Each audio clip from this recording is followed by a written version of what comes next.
চট্টগ্রাম বিভাগের হিফজ শিক্ষা বোর্ডে বাঁশখালী বাহারুল উলুম মাদ্রাসার শিক্ষার্থী দ্বিতীয় স্থান অর্জন করেছে।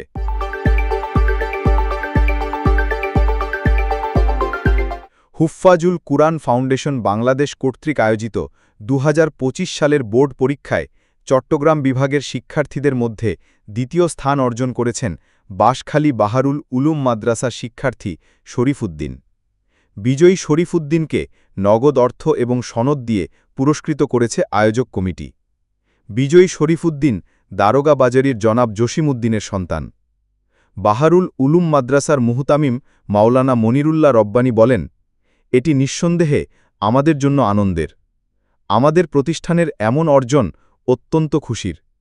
তিনি আরও জানান, মাদ্রাসার বিভিন্ন বিভাগে মোট শিক্ষার্থী হিফজ বালক ১১৯, বালিকা ৭০, নুরানি ৯০ এবং কিতাব ৩৫ জন। মাদ্রাসার এই কৃতিত্ব শিক্ষার্থীদের মধ্যে অধ্যয়ন ও প্রতিযোগিতার মান উন্নয়নে নতুন উদ্দীপনা যোগ করবে বলে আশা করা হচ্ছে।